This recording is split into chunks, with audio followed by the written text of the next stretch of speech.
And we're back to Battlefield of Eternity, when Group B of Meta Madness. Alright guys, Team Nagrom against Team Drakyr.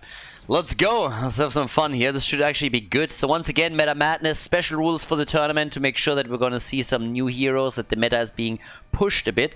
Rule number 1, 11 heroes for the group stage are banned completely from the tournament, are not allowed to be played at all. The number of those heroes is going to change for the main event though.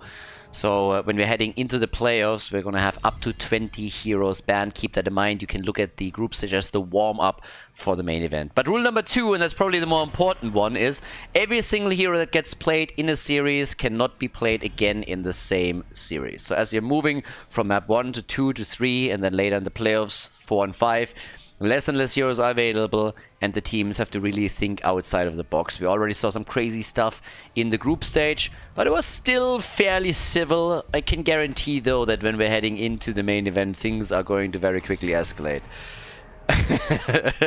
Well, then already we're having some Muro banned, so there's that. But yeah, we got Anubarak banned, Liming gets banned here on Battlefield. Normally we see her as a first pick here, especially since heroes like Hanzo and Valla are completely banned, again, down here. But should be interesting to see what they're gonna do. Sylvanas is also eliminated, alright. Keep in mind, guys, all of this is sponsored by Hightech. And if you haven't checked Hightech out yet, if you're watching this on YouTube, make sure that you check the link in the Twitch description. It's honestly really important that they're seeing that people are interacting with the website a little bit through the tournament. So make sure that you take the 5 seconds and go over there and click the link and just browse through it a little bit. And once again, I can't repeat myself often enough. If you're actually in the market for some hardware, make sure that you check them out. There's obviously a discount code that you have, and we have multiple people from the community that got PCs through Hightech. They're all super happy with them. I have one myself, very happy with it too, and they got a fantastic customer support. So if you're not quite sure what exactly you need for the games that you play, or what kind of upgrades would make sense for you, just go and have a quick chat with the customer support there. It's right on the website, and they're really, really helpful. Again, they're amazing to work with. I really like their products. The guys are great. So check them out. And even if you're not in the market, at least click the link. That helps already a little bit. But yeah, so big shout out to them for sponsoring. I think this is the 4th Meta Madness that we're now running with them. But yeah, I've been partnered with them for now, I think, 2 years nearly. So yeah, we got Chromie as the first pick. We got Anduin and Lunara. Yeah, Anduin and Lunara to start things up with. That's a good start into this one too. Anduin is getting more and more popularity here in Meta Madness since we have quite a few of the main supports banned out completely. But off we go. Dibbles and Deckard Cain. Nagrom, of course, is a main tank. Most people probably know him from him subbing in for Team at the Miami event. And back then, he played support for them and was actually really, really good support. But he is traditionally a tank. Can take over if they need to. But yeah. Anyways, we got Cassia banned for some additional damage. Swamp Grota, he's the one that you gotta watch out for. I've been saying it before. He played his Murky already once or twice. And he is probably also gonna unload a mean Gazlo or so onto us at some point. We've actually seen a couple of Probius plays now too. So yeah, even the group stage Meta Madness, which is like the warm-up, the light version, has already had some very interesting picks. I mean, we've seen Cho'Gath on the first map, for example, when Team Smexy was playing. But in comes the ban on Muradin. Frontline gets banned out a bit. And what are we getting from Drakyr's team now? Show me what you got, boys. Need a tank. Urel and Genji. Alright. Yeah, the more of those bad boys they're taking, the less is available for the next map. So there's that. Okay. And what do we get from Swamp Grota and Bishops? Final 2 picks here.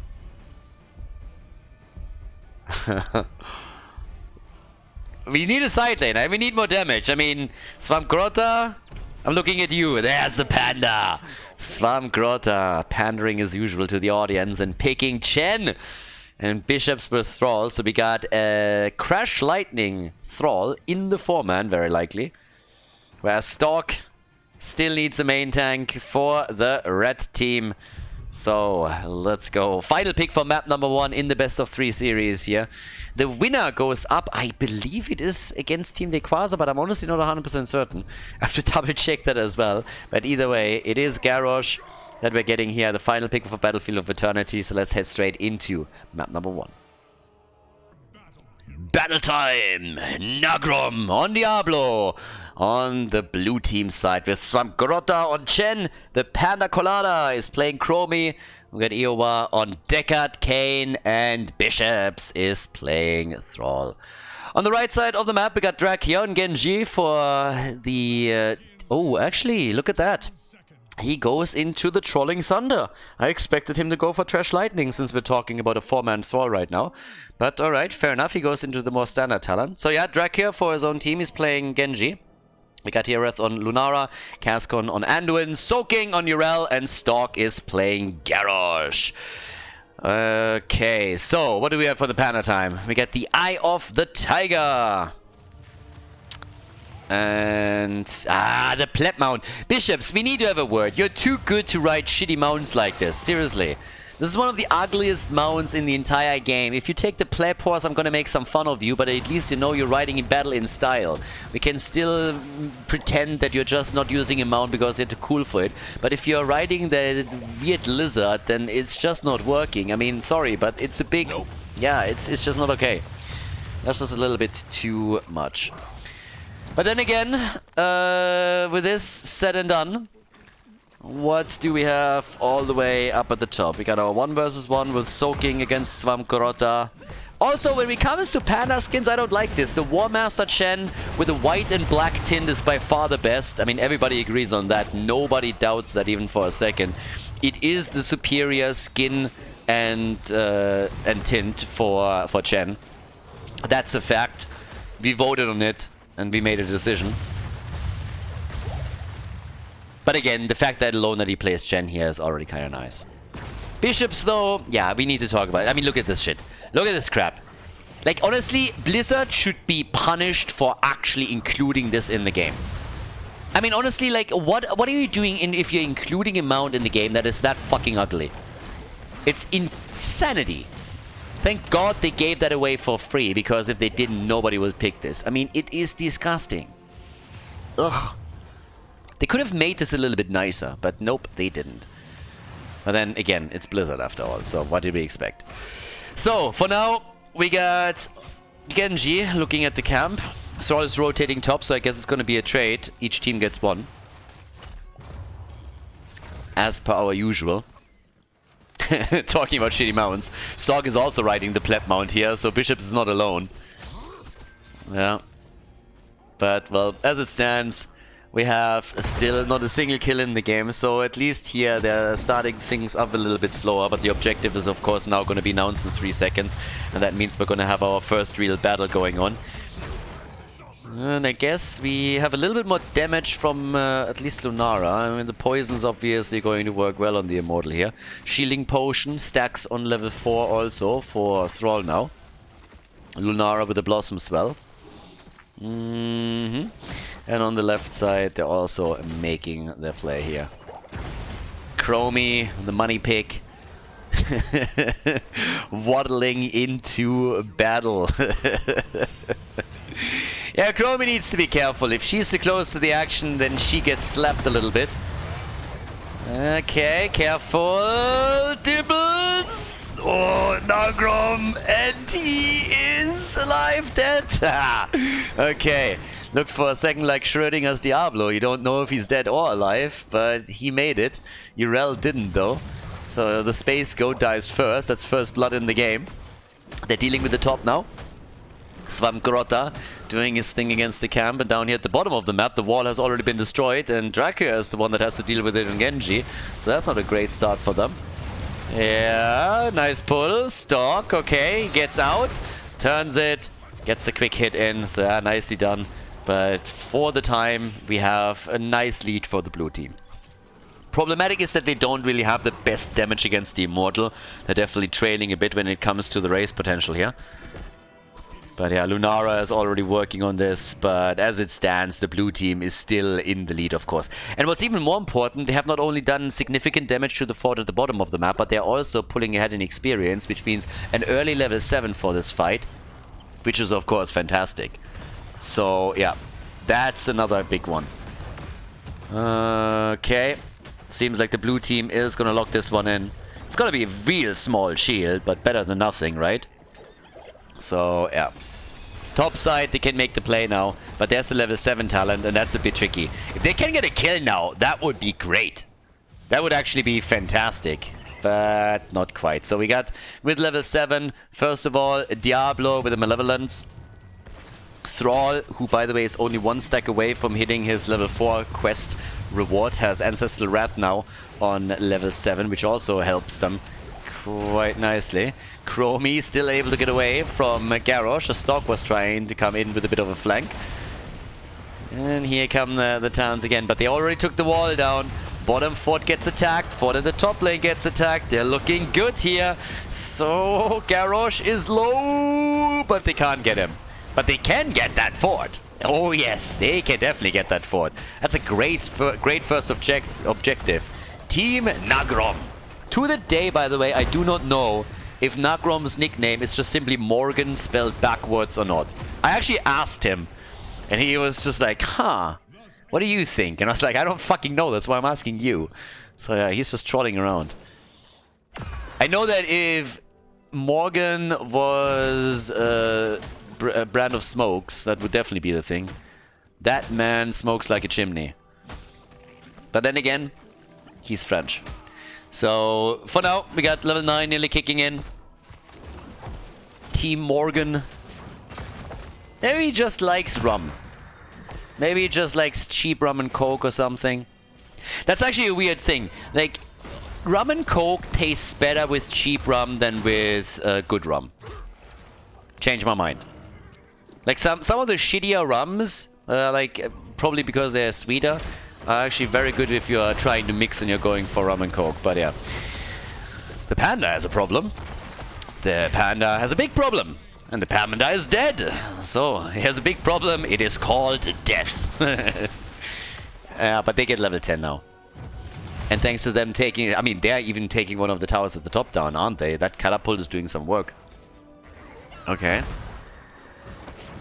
Bottom of the map. Level 10 is in. Can they get a kill? Yeah, they should be able to. Well, they're trying. Nice! They got Kane! Stay a while and get wrecked! He told Anduin stories until his ears were bleeding. And that was the kill right there. Yeah, alcohol is a little bit weird, honestly. I personally love rum. Rum and coke, I absolutely love it. So yeah, when it comes to like drinks, rum drinks are usually like really my thing. And it's a little bit sad, like whiskey for example doesn't do anything for me. Which is a bit annoying, I gotta admit, because I mean, I was the best man at my best friend's wedding, and we actually bought him a very nice bottle of whiskey because he's more of a whiskey fan. And it always feels like it's just a waste. It feels like every single time that someone gives me good whiskey, I really want to be able to appreciate it and I want to enjoy it, but I'm just drinking it and I was like, can I have some coke with that? So yeah, and I'm aware of it, but yeah, it's a little bit weird. There's some things where it's just sad.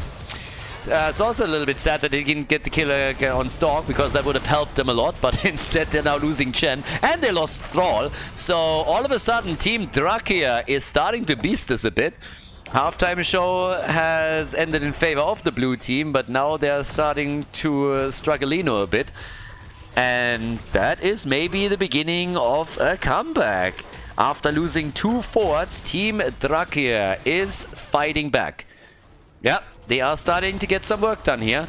Not only do they win the objective, but they also have started to pull ahead in kills, and maybe they're even getting the lead in experience now. Immortal will travel to the bottom of the map, and they could take a fort apart as well. So... blue team, by the way, they have a different idea. They just want to go for the quick kill. Slowing Sands already in. Swamkarota. Kek. But I don't know. Couldn't isolate anybody. Was probably hoping for it. But yeah. Either way. Okay, so with that said and done, we have already the Immortal relieved of its shield. Melee mode has been activated, so it seems like the red team won't be able to take that fort after all. Didn't get a chance here to take this one down. Yeah, still Nagrom. Yeah, they're going for the trap. I don't think they're going to be able to catch anybody here. Maybe Chromie? Nah, most likely not. They're looking for Deckard. Deckard Kane. Yeah, he gets out. And Chromie is still firing. Oh, beautiful sundering. Bishops, the man. But Stork gets nearly away. Thrall died for that flank. But here comes again the old man. And what a setup. Another kill. Cascon is not going to make it. And they're also killing Lunara. And when Lunara are both dead, a little bit of a celebratory cake by Svamgrotta as he's pinging a couple of minions around. Nicely done. Deckard Kane, he's coming in and he has stories, baby. Yeah, he's telling people all kinds of shit. He remembers the days when you would use a pencil to rewind your cassettes, where you had to deal with a tape, for example. Yeah, he remembers the old days. Back in my days, we had CD players. Ah. Napster. Oh boy. I still remember my ICQ number, by the way. I still know my ICQ number by heart. 41332700. They actually have web ICQ now. I logged in, I think, like a year ago, and I was really surprised that my number and my password still work. So yeah, some shit that you don't forget. I still remember the number of my first girlfriend, her phone number. I remember my ICQ number, the phone number of my best friend. Yeah, back then you just like remembered shit like this. It's kind of crazy. There's like a few things that you just can't, like, they just occupy space in your brain. Yeah, I'm never gonna get rid of that. It's kind of wild. 5-4 on the kill count. Okay. Stalk. Chromie is crushing. How much damage does he have by now? 23,000, okay. And there's the APOC and the Sundering. That's a lot of CC, but they didn't get enough damage done. Oh, but, well, as I said, Genji dies. He gets literally popped by Nagrom. Another wall stun. Look at him. Popping off on the tank now. Hasn't died yet and is dishing out the damage, the pain, and the stuns. So, yeah, that is looking real solid. Job well done. And they are still dominant in structures. They're now pulling ahead by even more experience. I mean, it's 15-14. It's an entire level between them. So once that they're hitting level 16, they should have a pretty big window. Yeah, and at this point, there comes the next quick play as they're trying to go for a kill on Svamgrotta again. He, by the way, doesn't have his ult, but he's going to be back in 2 seconds. So either way, he's going to get out. I don't think he has to go for the keck, but he could if he needed to.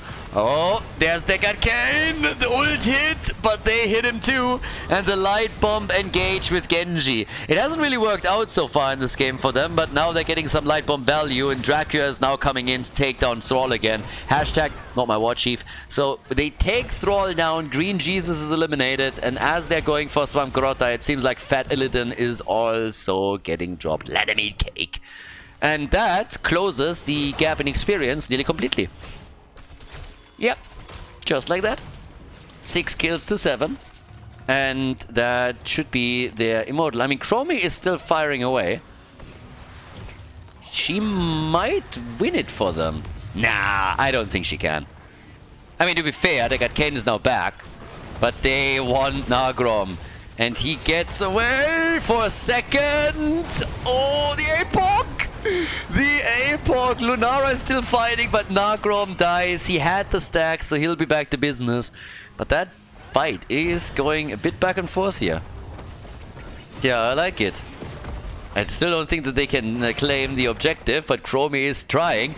And they're jumping in deep. Sundering in the choke point. Chromie gets attacked. The old man with another ult, and the keck plays. The victory on the objective for the blue team, and the timeout keeps Chromie alive. They locked in the victory on the Immortal, which is insane in and of itself. Deckard Kane still died again, and they're not getting a counter kill here. Or are they? No, they're not. Anduin has the double pull now. and nobody pulls out like Anduin. So he gets the pull on the Garrosh, saves him. The catapults have still done a little bit of damage here. And at the bottom of the map, as we're going straight for the next wall. I guess they can drop the wall. They won't be able to commit too hard. Deckard Cain is after all dead, and without your support, you're not going to commit fully to this. So yeah, the wall is all they're gonna get. It's pretty much the only thing. But, yep. Kek is so fucking good. Such a dumb talent. Why are they fighting? What are they doing? Hello? I mean, you deserve this. If you think you can fight without your support against 5, fair enough. I like this though.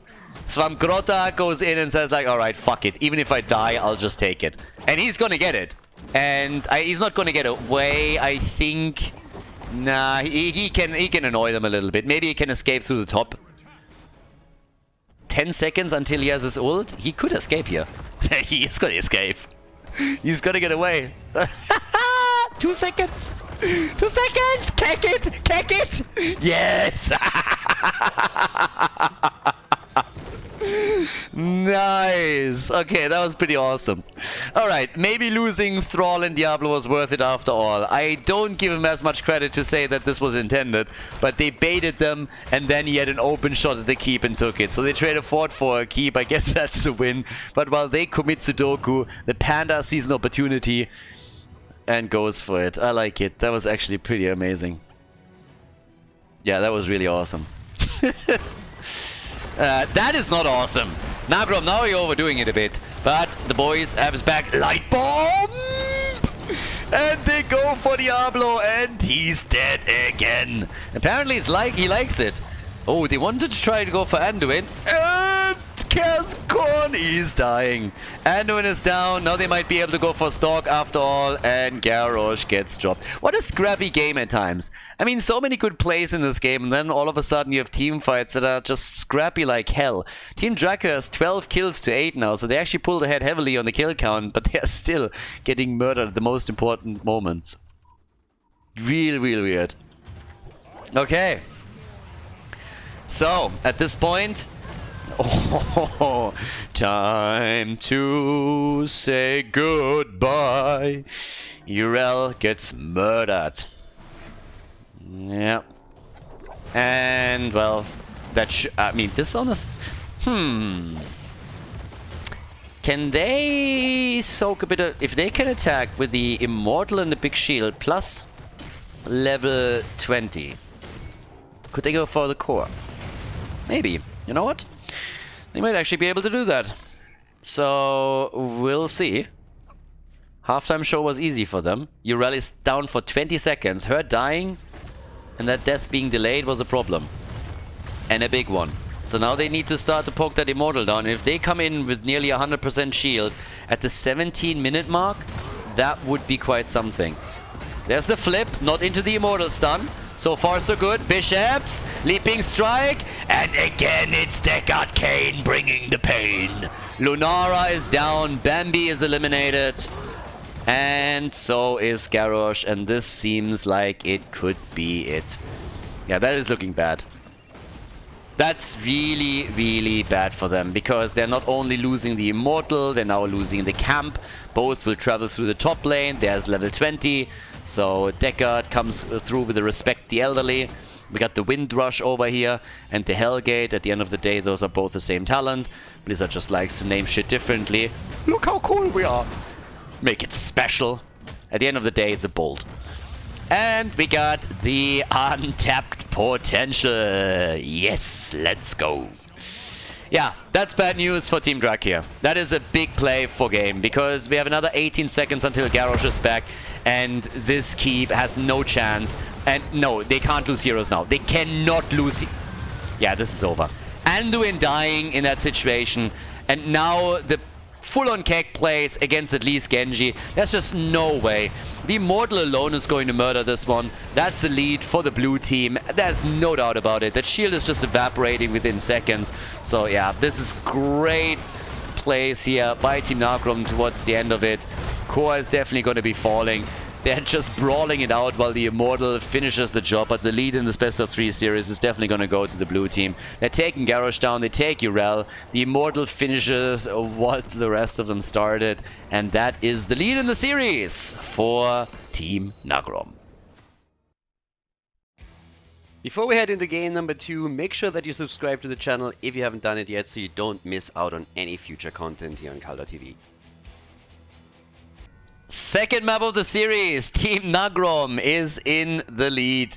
And well, with that, we now got obviously an opportunity for the blue team to take it 2-0 here. As you can see, Infernal Shrines is our second map.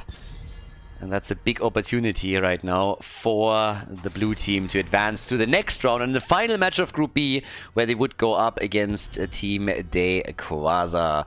So, Maiev gets banned immediately. And yeah, I mean, this is a big map when it comes to the AoE damage, so we are likely going to see mages again. That could mean Gul'dan, to name one of them. We have seen a few games with Kel'Thas by now, but not really as much as I would have expected. With Chromie now already being banned out. I guess Junkrat hasn't been played yet either. I would expect him to be banned though. Gul'dan, Kel'Thas, some of the other mages, they might still be available for a quick pick. But yeah, Junkrat should be banned. He's so good in Infernal Shrines. I honestly don't think that they are going to be able to lock that in as a hero. It just seems crazy. This is too much.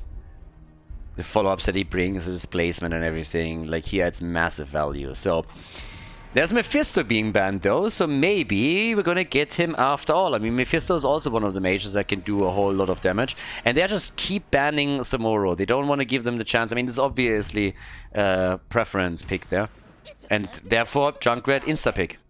That does not surprise me at all. If anything, it surprises me that nobody banned him.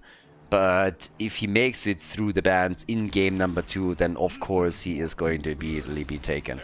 Tigers for Odin and Stitches for Nagrom. I really like that. That's a very good start into the draft, given how many heroes we now have unavailable. The 10 in the first game can't be played anymore. The 11 that have been banned for the group stage as well.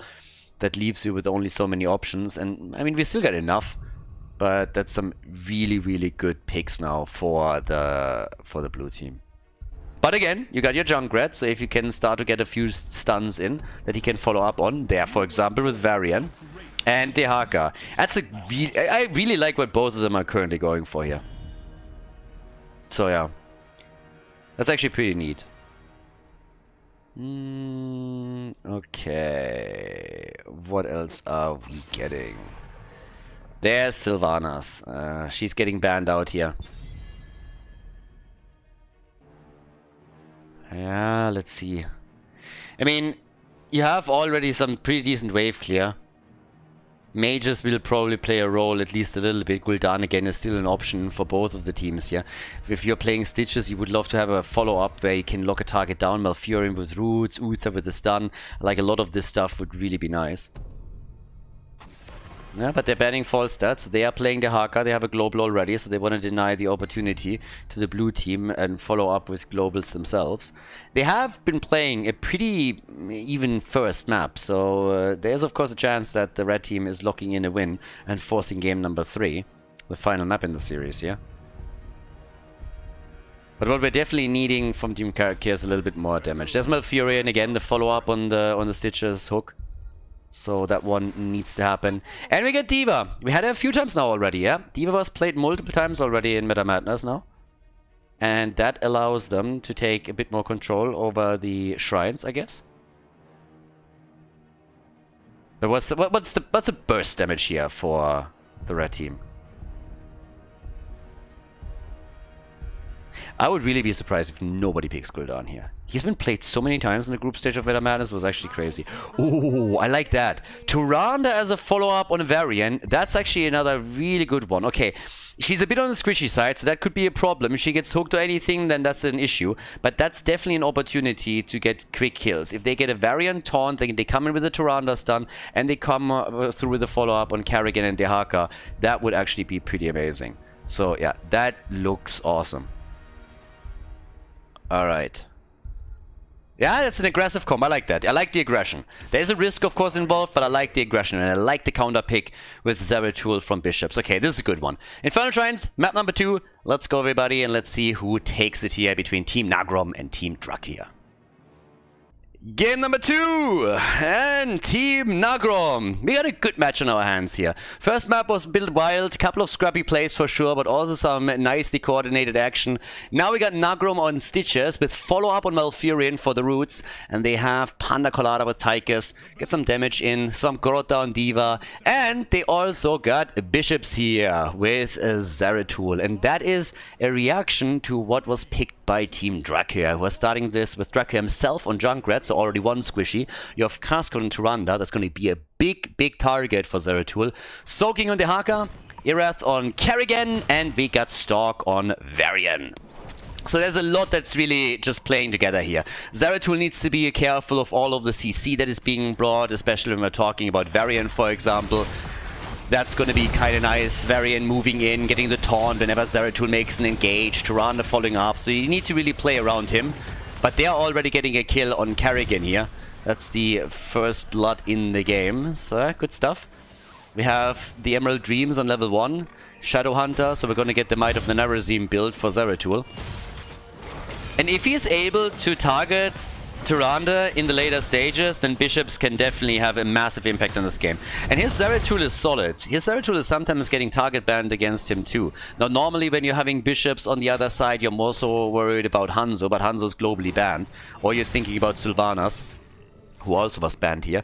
But his Zeratul is definitely another good hero, and that is something that we're probably going to see play a role not only when we're talking about Tyrande, but it's also something that Junkrat might have a problem dealing with. Yeah, Varian, until he has his level 4, he's not really a hero. He's pretty much just an oversized minion. So we need that taunt, and he's going to get it quickly. But in the meantime, we have them just kind of go for the camps here. Nagrom, though, yeah, Stitches is a big boy. He's a very big boy. He needs to lay off the burgers a bit and get some extra cardio. He's not going to be able to weasel away from these stuns. So he's going to die. The question is just when. He gets his hook in and is finally falling. Now the red team can focus back down on the camp. That's a problem for him. With the hitbox being this big, the entire stun setup that we have from Team Drakyr is of course a big problem for him for sure. And yeah, that's actually going to be quite interesting. Now, all the way up at the top, we already got Soaking doing his thing. We're having for now at least the taunt right here, and that allows Tyrande to follow up. And sorry, my bad, we missed it. Tychus fell victim to exactly that composition. So with the stuns and the follow-up, that's exactly what they were able to do here. But in we go. Nagrom. He's at this point the only one holding still lying down at the bottom of the map. We're currently having the bigger they are here. Up in the middle. There's obviously this little interlude between Zeratul and Kerrigan. The two melee assassins are just doing their thing. Slightly inexperienced, and that could actually become an issue because, I mean, it's a half-level gap. It's all about level 7 on the first shrine, so as long as they're playing this well, they can definitely have maybe the first objective. If you're playing Tychus, quite often you're letting the first one even go, and Tychus is unleashing his real power on the objective when he has his level 10 and has access to Odin. So that might be what they're waiting for here. Depends a bit on if they can land a hook or not. But there's also the immediate root follow-up, and that's something we discussed in some of the other games, that if you're really trusting your tank, then you follow up with the root immediately before the hook even connects, and make sure that you're getting some value there. 16 stacks, 2-9. Still trying to slowly poke that out, as both of the teams are hoping for an early level 7. But now that Kerrigan is moving in, turns out that Diva is in a bit of trouble. Bishops is moving in too, so I'm caught up with a little bit more pew pew pew. The fight costs Malfurion his life pretty much instantly. But Kerrigan is dead as well, the counter kill. The problem still remains, the support is gone, and that makes the battle pretty difficult for Team Nagrom, and it results in them giving up on the first Punisher, and currently they're doing their work in the mid lane with the Arcane Punisher. The Arca has already transitioned back up to the top, and they're starting to take that wall down for sure. Because everybody else is focusing to the defense in the middle. Diva is finally boosting up to the top, but the Haka is getting some value there. Down at the bottom of the map, Bishops is... I was about to say, might be in trouble, because Stark was hoping to flank in against him and then drop the taunt. And we don't even have the level 1 completed yet. He's sitting at 12 stacks. But he's obviously getting a lot of mobility, especially when he has his level 10. In this case, Stark landed the taunt, but they couldn't follow up on it. But they're trying to follow it up on Nagrom, who's again a bit low, comes in with a Devour, gets away, and survives for now. Yeah, the problem for Team Drakyr is going to be later on that as the game progresses, they're... yeah... if they can drive the game, get kills, get a lead, and then build that momentum up, that would help them a lot. It's starting, or it's gonna become a bit more dangerous when these hooks all of a sudden start hitting and they're losing isolated heroes when their squishies are exposed to Zeratul attacks. So that's the one thing that they have to be worried about. But currently they're dominating the rotations because the combo with all of these stuns and Stalk as an initiator, it's pretty difficult to deal with. We got the Hunter's Fury, by the way, and the Mark of Mending after the Lunar Blaze for Tyrande. With the level 10 abilities, no surprises here. Starfall might be the only thing. Besides that, as per usual, the Warbringer, already a little bit of work being done by Swamp Grotta, not only taking the wall down, but already taking the hit points. Yeah, they're going for Nagrom again. That doesn't surprise either. Again, his hit point pool is... sorry, no, his hit point pool. His hitbox is massive. Hit point pool isn't too bad either on Stitches. But that still has to bring him through these fights somehow. We have, in this case, the Twilight Dream. So if you go for a hook in a gorge, then you can follow up with the Twilight Dream and try to get the target here. And we have them doing exactly that. But the stun is there. Nicely done. Iowa not popping the ult yet. The Starfall is already out. Zeratul zipping in, out with another quick blink. Using his ult as well. And at least for now, nobody is dead yet. Now, the other thing to really think of is that we will have the extra threat from Stitches as level 13 is there. Yeah. Level 13 is going to be big for Stitches. The extra range on the hook is huge. I'm still a little bit torn, honestly, at these talents that Blizzard has that you automatically complete once you're hitting a certain level. I'm going to be blunt, I think it's just fucking lazy. I really don't have a problem with quest talents. The Gambit talents that they introduced were a nice change as well and definitely added a bit of spice and mechanics to the game. But these talents that you have on a couple of the heroes right now, where at a certain level you automatically can just gain access to a baseline talent or whatever, I think that's just lazy game design. If you make that some kind of quest talent, or at least you make the hero work for it, I could understand that a little bit more, but personally, not a fan. Either way, once that it happens, it's obviously going to make Stitches much more dangerous. So they got a kill on the Hogger. Zeratul already moving around a bit, but everybody else is focusing on Stalk here. We got 3 kills to 3 now, and it's still all about the CCs and how to deal with them. That's where Malfurion's level 7 is also going to play a huge role. And they are already looking at another potential kill. Swamp Grotta here has to abandon the mech again. That's a bit unfortunate.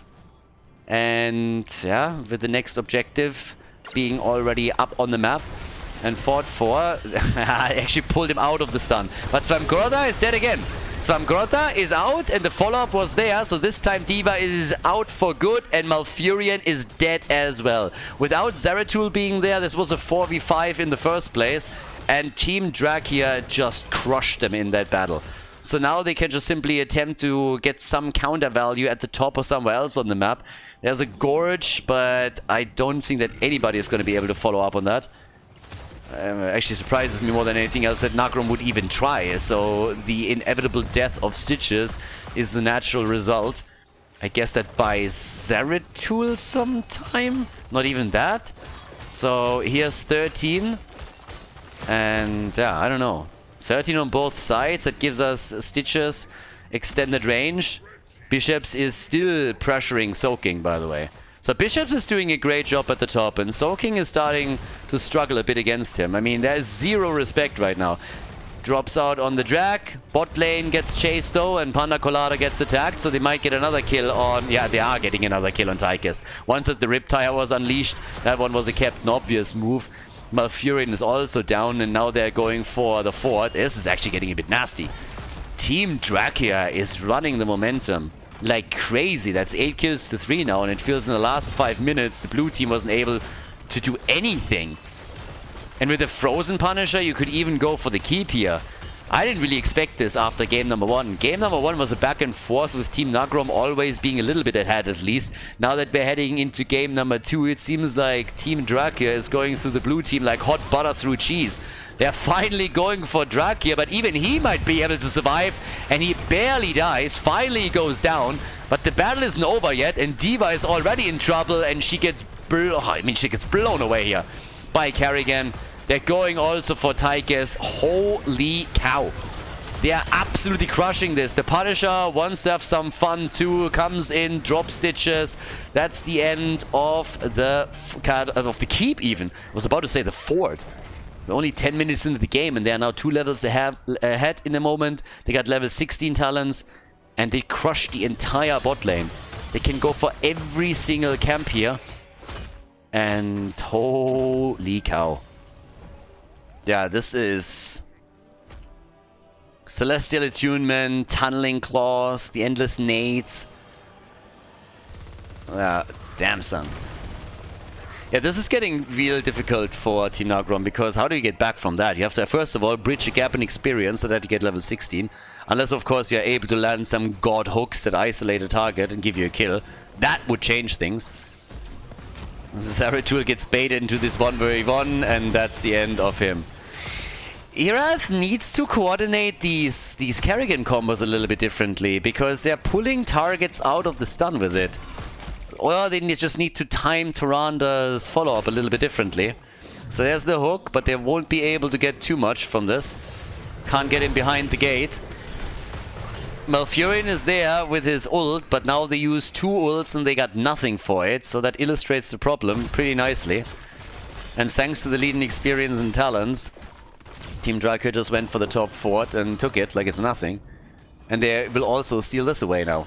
They don't have to be afraid of anything here. And Zeratul got honestly a bit baited. He did really well against Dehaka this entire game, so when Dehaka offered him a 1v1, he was just sitting there saying like, okay, of course I'm gonna take that. But this time it was just a bait as the red team was ready to help out. Yep, there's another taunt. There's another stun. There's a Kerrigan combo. And Nagrom is completely body blocked and goes down. But then again, Zeratul is finally... Oh, yeah, well.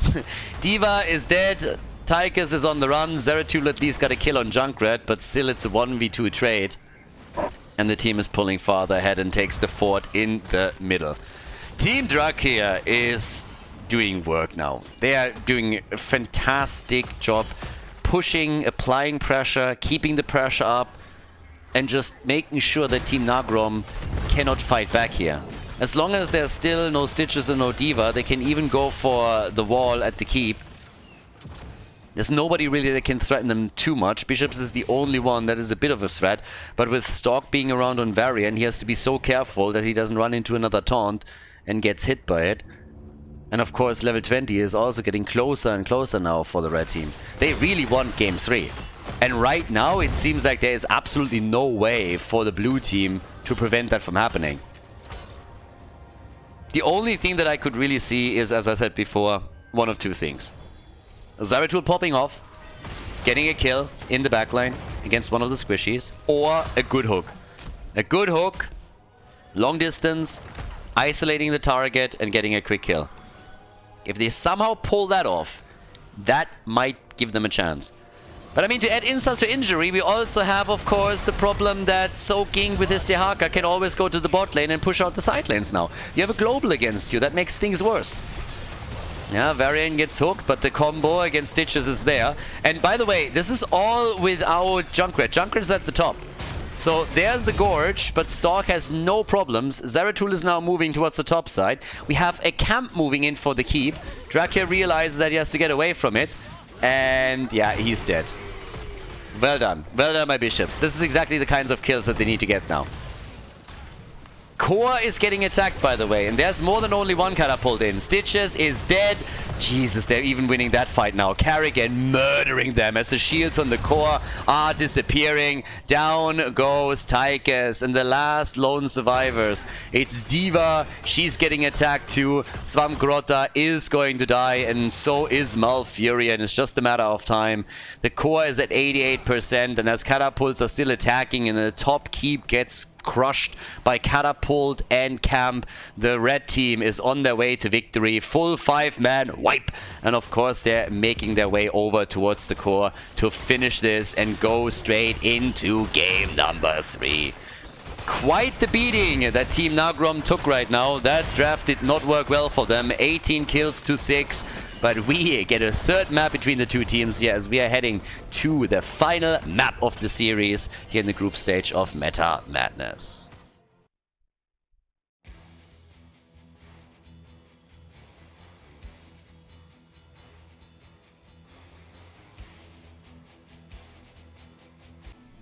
Third map of the series, the final map.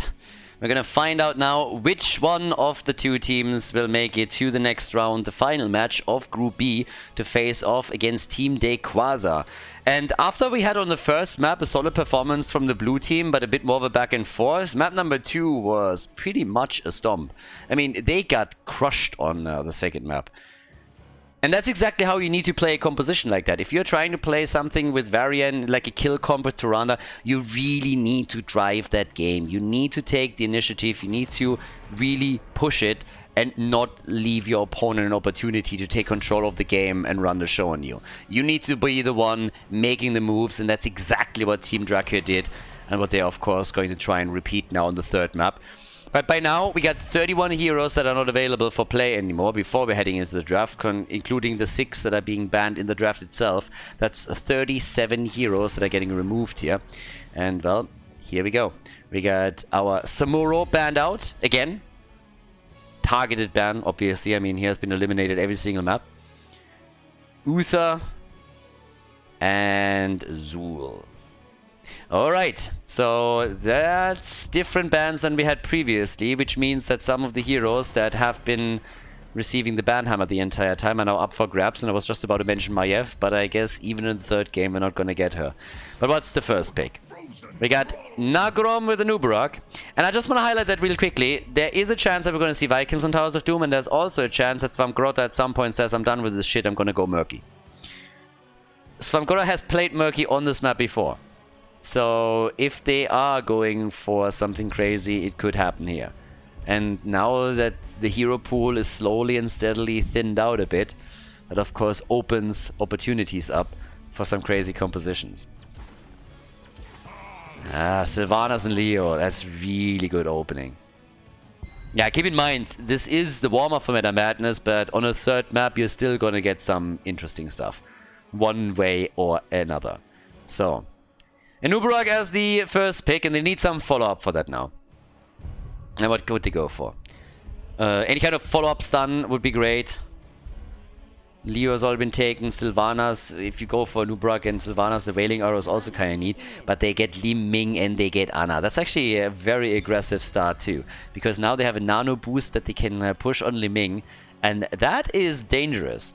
Nano boosted Li Mings are incredible. If you're a good Li Ming and she gets resets in a fight when she moves in with a nano boost, whew, that girl can do damage. So we'll see if they can use that here. And Nubarak could of course open up with the engage, so the burrow is charged, and then add an additional stun. Allow Li Ming to get easy hits in. Malthael gets banned. It's actually 2-2. We haven't seen Malthael in the group stage of Meta Madness yet. There's so many heroes that we haven't seen. I mean, last time, even in Best of Fives, we didn't even see Butcher once. Butcher wasn't played in the last Meta Madness event at all, which was insane. I think he was one... He might have been the only hero that hasn't seen a single game of play in the last Meta Madness. That's how shit the Butcher is in competitive play. But maybe this time somebody goes for a crazy composition. It's not going to happen here, though. We get Karazim. And we get Falstad. That's actually not too bad. That's pretty far down the meta road for now. Well, I was just hoping that maybe we're going to get, I mean, Cho'Gall pick right there, right? That's the Cho'Gall draft. But then you have on the other side, you have Leo and you have Karazim, and like, maybe not. Sylvanas comes in, switches it up for the mind control. But yeah, Nano boosted Cho'Gall would also be kind of neat. I doubt it though. Not happening. But maybe. Alarak and Sonya. Yeah, I can't help myself. We had Alarak already a few times, but Alarak always makes me smile. Alarak is always a hero that can be amazing when he's played well. And we don't get enough Alarak in our lives in normal competitive play. So that's what Meta Madness is for, of course. But that leaves us with the last span for this. So Stalk is going to pick the tank for the boys. I don't think anything too nasty is going to happen here. They go for Mirrodin. And with that, the stage is set. Pretty normal drafts, honestly. Towers of Doom, third map of the series. Let's find out which team wins and moves on to a fight against Team Dequaza. Final map of the series. We're going the distance. Swamp Grotto with Sonya, Nagrom with Nubarak, and Bishops on Alarak. The front line is set. And in the back, Panda Colada on Liming with the support from Iowa on Ana. On the right side of the map, we get Team Drakyr with the man himself on Falstad for the global play, Zerath on Sylvanas, Soaking on Leoric, we have Stalk on Murden, and Cascon on Karazim. Let's get ready to rumble, everybody. This is the one play. Now, the group stage is being played. It's the warm-up for Meta Madness. It's being played just so that we have a proper seeding for the main event. Also warms things up a little bit, gives the players a chance to play with each other, since these are, of course, captain's draft teams. And so far, it's actually been pretty nice. But yeah, we had some crazy picks already, but I can promise you, when we're heading into best of fives, things are going to get very, very different, especially since we're going to have more banned heroes. But as it stands, tough as nails for Sonya. And Alarak is already starting to get some damage in. Bishops, on the other hand, is not going for the negatively charged over here. We have him on level 1 with a ruthless momentum. He's going to, of course, keep working on the sadism stacks as well. Top side, Sonkura is playing, like, I mean, he pretty much just freezes the wave here so that he has an easier time staying alive and soaking the experience. Forces Leo to be a bit farther out, and that opens him up, of course, for ganks too. But talking about aggression and potential ganks, it seems like the red team was thinking about moving in and attacking, but that didn't work out for them. Instead, Falstad gets blown to pieces. The birdie is dead. So, that was a nice kill. And now, with Falstad dead, they're like, wait a second, you were trying to steal our pumpkins away? Now that you're down one of your heroes, how about we just steal yours? How do you like that? So that's exactly what's happening. Trying to go for the camp, but they have to fight another battle.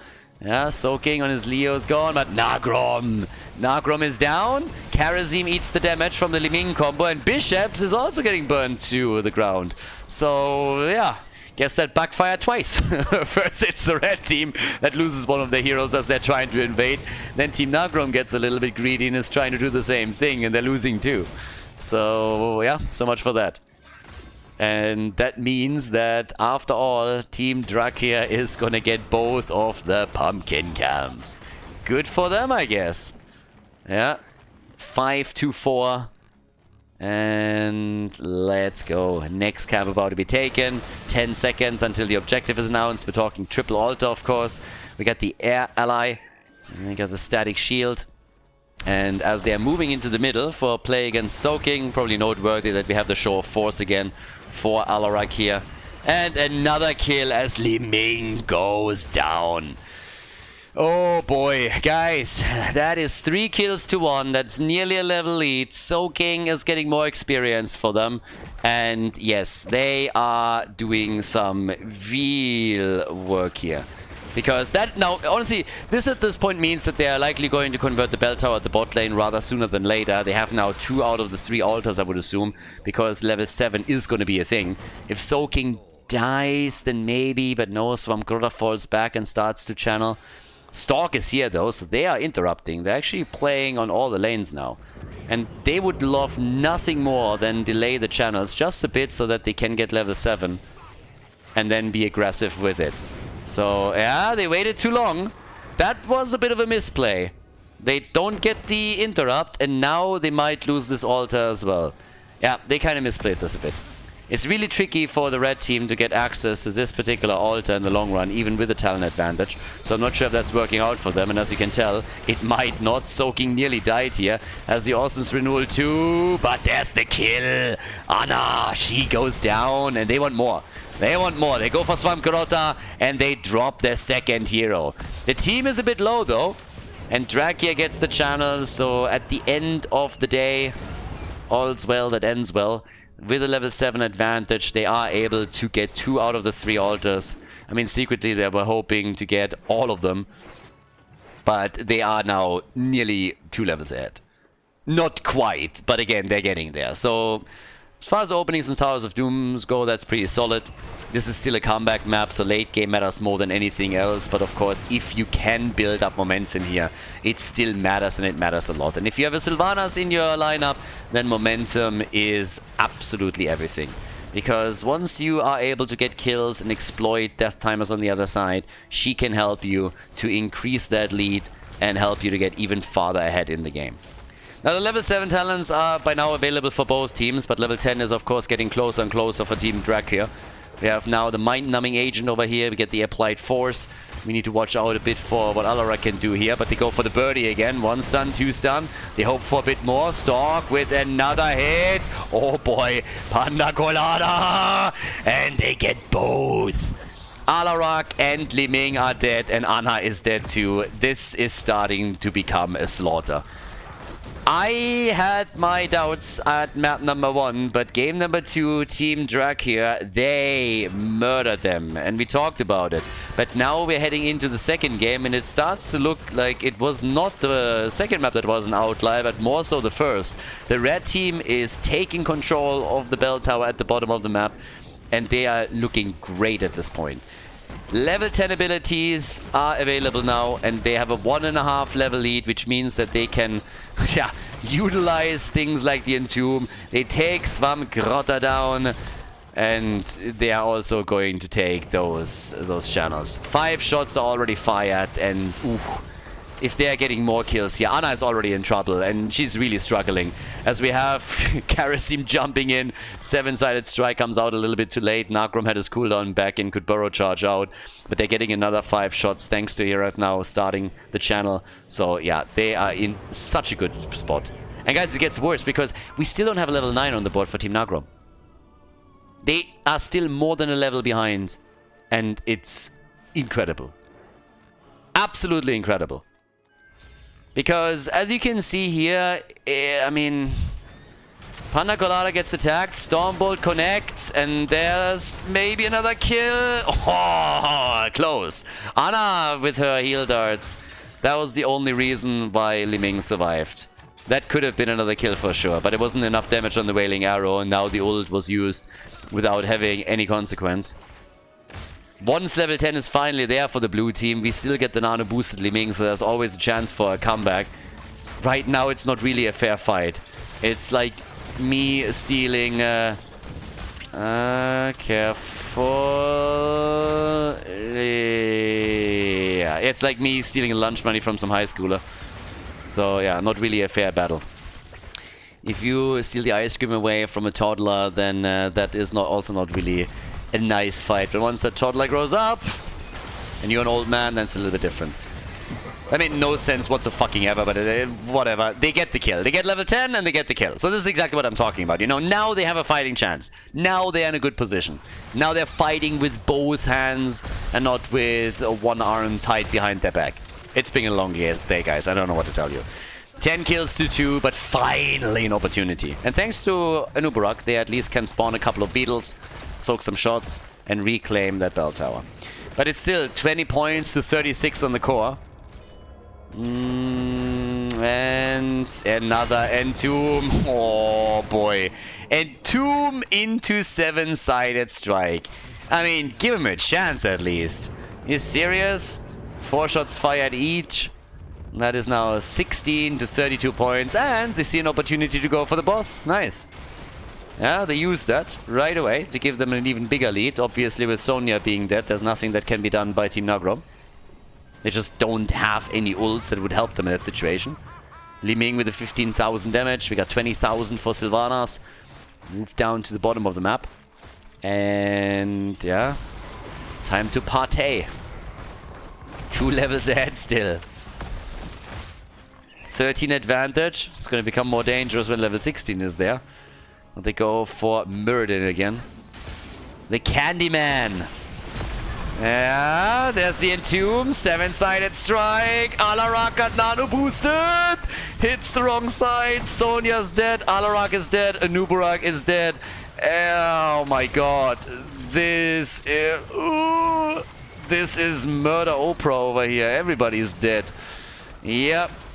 Falstad also coming in. They're taking the entire team down. Li Ming thought, alright boys, I can escape, and well, boy was she wrong. So now we got 16 kills against 2, and they are closing in on level 16. They're taking another bell tower. They have the altar at the bottom. With all the momentum, they might even be able to get some extra damage against the structures in the middle or the top. Leo is already going for exactly that rotation. But they are likely hitting level 16 talents before Team Nagrom has level 13. Meaning they have a 2 talent advantage, even if just for a couple of seconds. Actually, they don't. But still, it's bad enough as it is. Yeah, Leo has to move out here, though. He might have stayed a second too long. Ah! Baited! But I gotta admit, they still got the kill. But it was still funny, so we'll take another look at it. So, as you can see, here he comes, here he comes, here he comes, and he's like, nope! Nope. He still dies, but made him look good at least. So, yeah. Nice job. 3 kills to 16. Leo's ghosting around a bit. But now we got the Mithril Mace for him. Will of the Forsaken. Triple cleanse for Drakyr's team. Yeah. And they go for the birdie. But there it is already. Cleansing that out easily. The Gust. And they're still trying to make sure that at least some of the pumpkins make it through, but that didn't quite work out.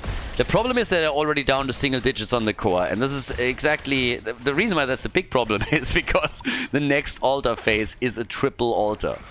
So we're getting 3 altars on the next rotation, meaning you claim 2 and you win the game right there. And that would be a quick one. I mean, we're only 11 minutes into this. So, yeah. That's that. They try to force the fight. Nano boost on Liming. Sylvanas gets out and is able to escape. Muradin with the Abathur jumps behind that fort right away. By now we also got Soaking in. Hits the Entomb and at least Alarak. Muradin still on the run. Gets stunned out one. 7-sided strike. And Bishops is dead. Bishops down. Kerosene coming in and just slapping, punching, slapping, taking 1 down, 2 down, 3 down. And Nubarak dies, Anna is dead, and now the altars are coming up in 20 seconds. This looks like a lights out play by Team Drakyr. They lost the first map and then they absolutely turned up the heat. Whatever these boys were eating for breakfast, it's definitely paying off now. Li Ming died at the bottom of the map as well, so a girl is gone. They go for the channel now. Hireth is the first one to start it up to the top right. Drakyr, they're getting all 3 of them. This is game. Team Drakyr takes Team Nagrom down and moves on to the final match of Group B to face off against Team Quasar.